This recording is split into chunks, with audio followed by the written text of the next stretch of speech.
बिस्मिल्लाहिर्रहमानिर्रहीम। अस्सलाम वालेकुम नाज़रीन, आप यूट्यूब चैनल देख रहे हैं। मैं इमरान खान हूँ। रात के इस पैर में जब मैं ये वीडियो रिकॉर्ड कर रहा हूँ तो कुछ बड़ी अहम डेवलपमेंट्स हैं जो मुझे आपके साथ शेयर करनी है। सबसे पहले तो इमरान खान साहब ने जो कराची में जलसा किया है उससे एक भूचाल पैदा हो गया है। एक असेसमेंट की जा रही थी कि इमरान खान साहब के लगातार अपने आप को रेजिस्ट करने की वजह से और लॉन्ग मार्च से अपने आप को रोकने की वजह से उनके खिलाफ एक गमो गुस्सा पैदा हो रहा है। बड़े लंबे अरसे से वो कराची नहीं आए थे, तो कराची के अंदर इससे पहले जो एक ज़िमनी इलेक्शन हुआ था वो तो इमरान खान साहब जीत गए थे और बहुत बड़े मार्जिन से वो जीत गए थे। सारी पार्टियों से ज़्यादा उन्होंने वोट लिया था। लेकिन उससे पहले एक इलेक्शन के अंदर पीपल्स पार्टी भी जीत गई थी जिसमें इमरान खान साहब ने हिस्सा नहीं लिया था। तो पीपल्स पार्टी को ये लगता था कि उनका एक बहुत बड़ा रिवाइवल हुआ है कराची के अंदर और इमरान खान साहब की ताकत कमज़ोर पड़ती चली जा रही है लगातार कराची में। ये पीपल्स पार्टी की असेसमेंट थी। बाकी पॉलिटिकल पार्टीज को लगता था कि लॉन्ग मार्च को होल्ड करने की वजह से, बार बार लोगों के असरार के बावजूद ना निकलने की वजह से कराची के लोग उनको सीरियस नहीं लेंगे। लेकिन हुआ क्या, इमरान खान साहब गए और ये कोई उतना बड़ा प्लान जलसा भी नहीं था, उतनी बड़ी तैयारियां भी नहीं थी। लेकिन फिर हमने देखा कि हर तरफ से अवाम निकल कर आ गए। 2 हलकों में वहाँ पे इलेक्शन है और बड़े पैमाने पर लोगों ने आकर इमरान खान साहब के जलसे में शामिल होकर साबित किया कि वो आज भी पूरी ताकत के साथ इमरान खान के साथ खड़े हुए हैं।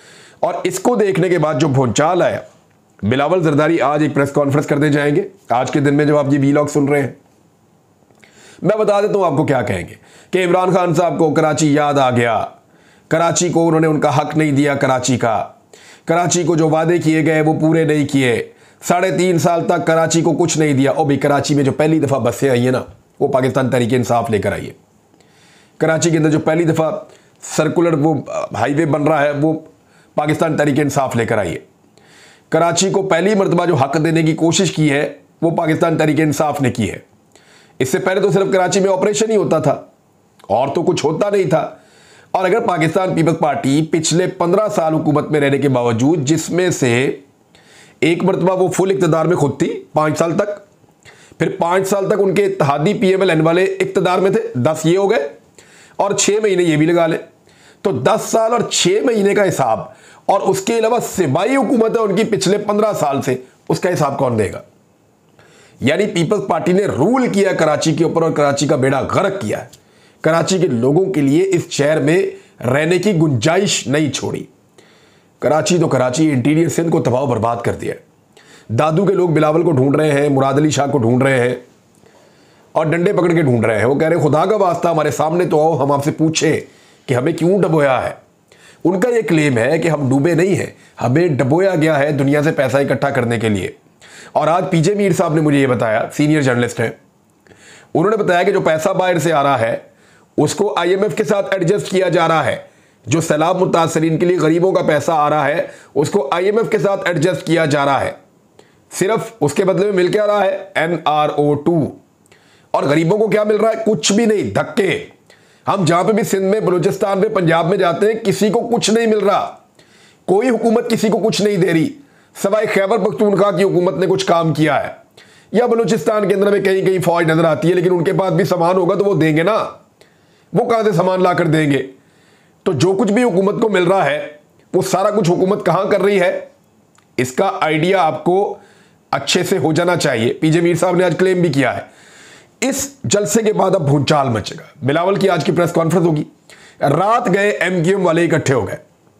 जब MQM वाले इकट्ठे हुए तो खबर तो वहां से निकलनी थी और ये खबर निकलती है जियो न्यूज से। जियो न्यूज ये कहते हैं कि MQM पाकिस्तान का हुकूमत से निकलने पर गौर, हंगामी इजलास मुतवक्के। ये रात को इनकी खबर आई है। तर्जुमान MQM पाकिस्तान के मुताबिक convener MQM Pakistan doctor Khalid मकबूल सिद्दीकी ने पार्टी के तमाम सीनियर वज़रा, MNAs और अरकान असम्बली को हंगामी तौर पर कराची पहुंचने की हिदायत की है। ज़राए ने जी न्यूज़ को बताया कि MQM पाकिस्तान और पीपल्स पार्टी के दरमियान मुआहदे के मामले पर 2 रोज़ कबल दोनों जमातों के दरमियान मुलाकात में बल्दियाती कानून में तरमीम पर इत्तफाक हुआ था और गुज़िश्ता रोज़ इस हवाले से दोनों जमातों के दरमियान बातचीत होनी थी, जिस पर पेशरफ्त नहीं हो सकी है। बहरहाल ये सब कुछ इमरान खान साहब के जलसे के बाद हो रहा है। क्या सिर्फ इमरान खान साहब का जलसा है? एक तो जलसे ने यह बताया कि MQM के लिए अब कराची के अंदर गुंजाइश खत्म होती चली जा रही है। अब वो हुकूमत में रहे या हुकूमत में ना रहे, लोगों के दिलों से वो निकल चुकी है। जो कुछ इस जमात ने लोगों के हक के ऊपर डाका डालते हुए किया है, मैं कैसे कह रहा हूं कि डाका डालते हुए किया है, लोग मुंतखब करते हैं अपने मसाइल हल करने के लिए, ये खुद अमीर हो जाते हैं, लोगों को वहीं छोड़ देते हैं, इन सबकी बाहर जायदादें बन जाती हैं, लोगों को वहीं छोड़ देते हैं। वो कामरान टसूरी को यार पूरा पाकिस्तान का मीडिया सर पकड़ के बैठ गया कि यार खुदा का नाम लो, किस बंदे को ये एमक्यूएम से क्या ताल्लुक है, उठा के उसको गवर्नर सिंध बना दिया। और बनाया क्यों है ये चीजें आपको आने वाले दिन में पता चल जाएंगी। और किसने बनाया, वो कौन था, ये वही वाला है जिसके बारे में हम हमेशा पूछते हैं वो कौन था। ये उन्होंने बनाया कामरान टसूरी को, ये गवर्नर सिंध। बेचारे एमक्यूएम वाले तो इस्तेमाल हो जाते हैं, और क्योंकि एमक्यूएम को बार बार इस्तेमाल करना होता है, लिहाजा जिन्होंने उनको इस्तेमाल करना होता है वो वक्त से पहले बता देते हैं कि बुरा वक्त आने वाला है, जहाज से कूद जाओ। आप गौर कीजिए, एमक्यूएम हमेशा डूबते जहाज को छोड़ देती है, और फिर वो थोड़ी बहुत सीटें लेकर बड़ी जमात इसलिए नहीं बन पाई कि कभी भी आज तक एमक्यूएम खुद कोई स्टैंड ले नहीं पाई, कभी कोई स्टैंड नहीं ले पाई। उन्होंने जब देखा, कभी एस्टेब्लिशमेंट की तरफ देखा, कभी इस पार्टी को देखा, कभी उस पार्टी को देखा, कभी उस पार्टी को देखा, खुद को एक बड़ी और नेशनल लेवल की पार्टी बनाने की उन्होंने कभी कोशिश नहीं की। उसके लिए उनको जरूरत ही इकट्ठी नहीं हुई मेरे ख्याल में। अब देखें ना, एमक्यूएम के पास ये मौका था कि वो उन ताकतवर हलकों को जो रिजीम चेंज करना चाह रहे थे उनको कहते कि जी हमें पैसे भी नहीं चाहिए, हमें कोई मफाद भी नहीं चाहिए, हमें वजारतें भी नहीं चाहिए, हम इमरान खान का साथ दे देंगे। कराची में उनकी इज्जत बढ़ जाती। उन्होंने क्या किया, वो रिजीम चेंज ऑपरेशन का हिस्सा बन गए। अब लड़ रहे इलेक्शन कराची से, उसके बाद से अब तक जो भी इलेक्शन लड़ा उनकी क्या हालत हो रही है ये आपके सामने है। अब एमक्यूएम को क्या पता चला है, देखिए, जिन्होंने बार बार एमक्यूएम को इस्तेमाल करना है, जिन्होंने बार बार एमक्यूएम से फायदा उठाना है और इसको अपने फायदे के लिए इस्तेमाल करना है इस पॉलिटिकल पार्टी को, उन्होंने फिर वक्त आने से पहले एमक्यूएम को रेस्क्यू भी तो करना है ना। उन्होंने बताना है कि जी हमने आपको वक्त आने से पहले बता रहे हैं, अब आप इस शिप को छोड़ दीजिए क्योंकि ये डूबने वाला है, ताकि कल को दोबारा एमक्यूएम को इस्तेमाल कर सकें, 2 4 10 जितनी सीटें ये जीते। तो अब जरा आप ये देखें कि ये स्टीव हॉन्क एक इकोनॉमिस्ट हैं और ये अमेरिकन इकोनॉमिस्ट हैं। इनका मुख्तसर तारुफ मैं आपको करा देता हूँ। ये एक्सपर्ट हैं मालियाती उमूर के, और ख़ास तौर पे इनकी नज़र रहती है साउथ एशिया के अफेयर्स के ऊपर, यानी जो साउथ एशियन कंट्रीज़ हैं, India, Pakistan, central Asian countries या रशिया भी, इवन चाइना, इनके ऊपर इनकी नज़र रहती है। और ये देखते हैं कि ये ममालिक कैसा परफॉर्म कर रहे हैं और इनके हालात कैसे हैं। इवन ये मिडिल ईस्ट को भी देखते हैं, लेकिन ज़्यादातर साउथ एशिया के उमूर के ये माहिर हैं। एक बड़े शानदार इकोनॉमिस्ट भी हैं, और इसके अलावा जॉन हॉपकिंस यूनिवर्सिटी से मुंसलिक हैं, वहाँ पे पढ़ाते हैं, और इंडिपेंडेंट इंस्टीट्यूट जो है उसके लिए भी ये काम करते हैं। इसके अलावा नेशनल रिव्यू से भी इनका ताल्लुक़ है, और कमोडिटी ट्रेडर भी हैं, वाइट हाउस से भी इनका लिंक है, और बहुत शानदार किस्म के आदमी हैं। इन्होंने पाकिस्तान के बारे में एक रिपोर्ट जारी की है, और इस रिपोर्ट के बारे में अपना एनालिसिस भी लिखा है। अब ये क्या रहे हैं स्टीव हैंक, वो कह रहे हैं कि इकोनॉमिक वॉच, और फिर आगे लिखा पाकिस्तान, फिर पाकिस्तान का फ्लैग भी बनाया। Pakistan is on the brink of डेब्ट डिफॉल्ट। वो कह रहे हैं पाकिस्तान दिवालिया होने के किनारे पर खड़ा है। पाकिस्तान दिवालिया होने के किनारे पर खड़ा है। It's sovereign bonds have lost more than 60% of their value this year. वो कह रहे हैं जी पाकिस्तान के जो सॉवरेन बॉन्ड्स हैं वो अपनी 60% से ज़्यादा वैल्यू इस साल खो चुके हैं, और ये बहुत बड़ा डिप है जो पाकिस्तान की सॉवरेन बॉन्ड्स को लगा है। सॉवरेन बॉन्ड्स जो है ये, इसकी वैल्यू जितनी ऊपर रहती है परसेंटेज में, उतना वो मुल्क डिफॉल्ट से दूर रहता है। जितनी इसकी वैल्यू डिक्रीज होती चली जाती है, वो मुल्क माशी तौर पे उतना ही तबाह होता है, और उसकी जो है वो डिफॉल्ट होने के खतरात बढ़ते चले जाते हैं। फिर वो कहते हैं आई एम नॉट सरप्राइज्ड, मैं हैरान नहीं हूं। Prime minister Shahbaz Sharif government is failing to save the sinking ship, कि वजीर आजम शहबाज शरीफ साहब की जो हुकूमत है वो नाकाम हो रही है डूबते हुए जहाज को बचाने में। ये पाकिस्तानी मईशत का जहाज डूब रहा है और शहबाज शरीफ मुकम्मल तौर पे नाकाम हो रहे हैं। अब जरा ये आप देख लें, the fall of sovereign bonds prices in Pakistan. Pakistan में जो प्राइस है सॉवरेन बॉन्ड्स की वो कैसे गिर रही है, 60% नीचे कैसे आई है, ये जरा आप देखें। जब इमरान खान साहब की हुकूमत थी अप्रैल 2021 में, पिछले साल, तो 100 से 110 के दरमियान पाकिस्तान का सॉवरेन बॉन्ड जो है वो मूव कर रहा था और लगातार इसी जगह पे मूव करता रहा नवंबर, ऑलमोस्ट नवंबर दिसंबर तक, और फिर थोड़ा सा 100 से नीचे आता है नवंबर में, दिसंबर में वापस ऊपर चला जाता है, जनवरी के अंदर फिर स्टेबल हो जाता है 100 की सतह के ऊपर, और फिर होता यह है कि फरवरी में एक जंग शुरू हो जाती है यूक्रेन की और रशिया की। उसकी वजह से पाकिस्तान को थोड़ा सा डिप लगता है, आलमी मार्केट के अंदर जो है वो चीज़ें ऊपर नीचे होती हैं, तो फरवरी में थोड़ा सा डिप लगता है। लेकिन इमरान खान साहब के दौर में ये 90 के हिस्से के करीब खड़ा रहता है, 90 से नीचे नहीं आता मार्च तक। लेकिन जैसे ही पाकिस्तान को अनस्टेबल किया जाता है, तरीके तमात पेश की जाती है, तो एकदम ये मार्च में जैसी तरीके तमात पेश होती है ये एकदम गिरता है और गिर के ये लगातार 60 को टच कर जाता है, यानी एकदम गिरता है। कहां 110 पे था, ये 60 पे पहुंच गया। और उसके बाद अप्रैल, मई, जून, जुलाई, अगस्त के अंदर ये दोबारा थोड़ा सा ऊपर आता है।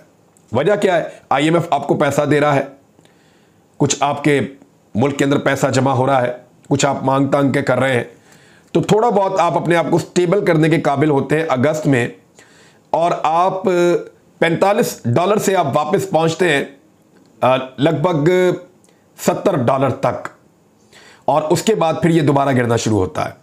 और इस वक्त ये पाकिस्तान की तारीख के लोएस्ट लेवल के ऊपर गिर चुका है, और ये किया है इंपोर्टेड सरकार ने। ये कहां गिर चुका है? ये जनाब 30 से 35 के दरमियान, या लगभग 35 के करीब जो है, $35 के करीब ये मूव कर रहा है।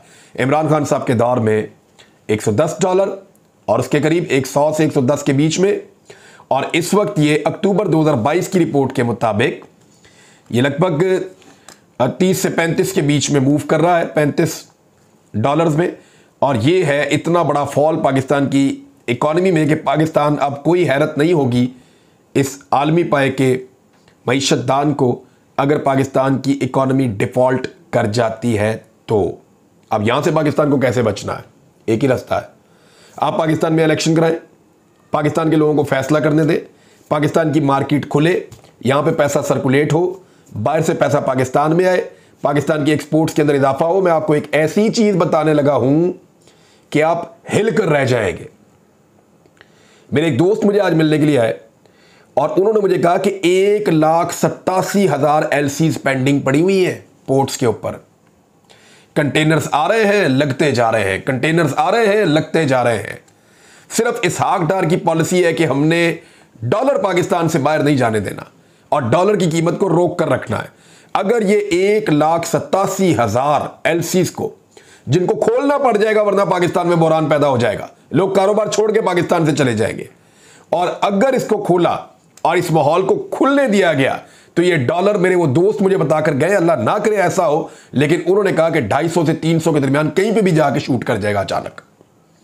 ये सूरत-ए-हाल पाकिस्तान की इकोनॉमी की इन्होंने कर दी है और इस बात का MQM को अब पता है। पाकिस्तान के वो ताकतवर लोग जिनकी मदद से पाकिस्तान यहां तक पहुंचा, उन्होंने अपनी फेवरेट पार्टी को गालिबन आगाह कर दिया है, क्योंकि दोबारा भी इनको इस्तेमाल करना है कि जनाब अब जहाज से कूदने का वक्त हो गया है, क्योंकि स्टीव हैंक के मुताबिक शहबाज शरीफ साहब इस जहाज को बचाने में कामयाब होते दिखाई नहीं दे रहे। इमरान खान साहब ने कराची में लगभग वैसी बातें की हैं जैसी वो करते रहते हैं, लेकिन कुछ उन्होंने MQM के बारे में बात की कि MQM से पूछता हूं कि क्या अब जरदारी के साथ बैठकर खुश है? क्या जरदारी ने कराची के मसले हल कर दिए हैं? बताओ, कराची में हमारी हुकूमत नहीं थी, इसके बावजूद ग्रीन लाइन बस सर्विस शुरू की। हमारी हुकूमत ने 15 साल से रुका हुआ K4 मंसूबा शुरू कर दिया। मुझे नजर आ रहा है अंदरूनी सिंध के लोग भी हकीकी आज़ादी के लिए तैयार बैठे हैं। अंदरूनी सिंध के लोगों तैयार हो जाओ, मार्च से फारिग हो जाऊं, फिर अंदरूनी सिंध कराची आऊंगा। जरदारी माफिया ने अंदरूनी सिंध के लोगों को गुलाम बनाया हुआ है। सिंधी भाइयों तैयार हो जाओ, एक एक जिले में आऊंगा, सिंध को जरदारी की बीमारी से आजाद करेंगे। मरियम कहती है बेकसूर थी, बाइज्जत बरी हो गई। इसहाक डार के बाद नवाज शरीफ भी बाइज्जत बरी हो जाएगा। NRO 2 में जरदारी भी बाइज्जत बरी हो जाएगा। पाकिस्तान में सिर्फ साइकिल मोटरसाइकिल चोर पकड़े जाएंगे। मरियम बीबी, सारी कौम से झूठ ना बोलो। मरियम बीबी से 10 साल पहले लंदन फ्लैट की मनी ट्रेल मांगी थी। मरियम ने उस वक्त कहा था लंदन तो क्या पाकिस्तान में कोई प्रॉपर्टी नहीं है। फिर खान साहब ने उसी तरह की बातें की हैं और जैसे पाकिस्तान शर्मिंदा हो रहा है उस बारे में भी। और आजकल तो वैसे नंगा करने का एक माहौल है, नंगा कर करके पूरी दुनिया के अंदर पाकिस्तान का तमाशा लगाया हुआ है। और अपर हाउस के आदमी को नंगा कर दिया, कभी किसी सहाफ़ी को नंगा कर दिया, कभी किसी जो है वो सियासतदान को नंगा कर दिया। एक्चुअली पाकिस्तान को अल्लाह ताला ना करे कभी, लेकिन कर तो यही रहे ना, पाकिस्तान को बदनाम कर रहे हैं ऐसी हरकतें करने के बाद। गुज़िश्ता रात इलेक्शन कंपेन ख़त्म हुई है और पाकिस्तान तहरीक इंसाफ ने इसको ऐसे ख़त्म किया है जैसे कि वो कोई जनरल इलेक्शन की कंपेन ख़त्म की जा रही हो। हर जगह पे बड़े जलसे, तगड़े जलसे, और पीडीएम की तो ऐसे जलसों के अंदर सोग नज़र आ रहा था, कुछ उनके पल्ले नहीं था। तो इलेक्शन का नतीजा तो सबको पता है। अगर झुरलू ना फेरा गया और झुरलू फेरने वालों ने या सहूलतकारों ने सहूलत ना दी तो ये इलेक्शन वन साइडेड है। सारी दुनिया इस बात को जानती है। एक गुजारिश और करनी है, हम रावलपिंडी में आ रहे हैं गीगा मॉल के सामने, और वहाँ पे बलूचिस्तान के हम वतनों के लिए जो अब हम घर बना रहे हैं उसके लिए हम फंडिंग करेंगे, सब इकट्ठे होंगे। कल शाम को 5-6 के दरमियान में पहुँच जाऊँगा इंशाल्लाह, और आज ही शाम को, बल्कि हफ्ते की रात, हफ्ते की शाम 5-6 बजे तक मैं पहुँचूँगा और फिर रात के तक हम आपके साथ मौजूद रहेंगे। और बलूचिस्तान के हम वतनों के लिए हम अपनी मेहनत करेंगे, कोशिश करेंगे, और जितने घर हम उनके बना पाएंगे। हमने 830 मकानात उनके बना डाले हैं, अल्लाह का शुक्र है, और वो मुकम्मल होने वाले, आपको सारे घर दिखाएंगे भी इंशाल्लाह। और उसके बाद 1000 और का मेरा इरादा है कि इस मरतबा जब जाऊं तो कम से कम 1000 घरों की बुनियादें हम रख के आए। अब तक इतने, अपना ख्याल रखिएगा, अपने इस चैनल का भी। अल्लाह हाफ़िज़।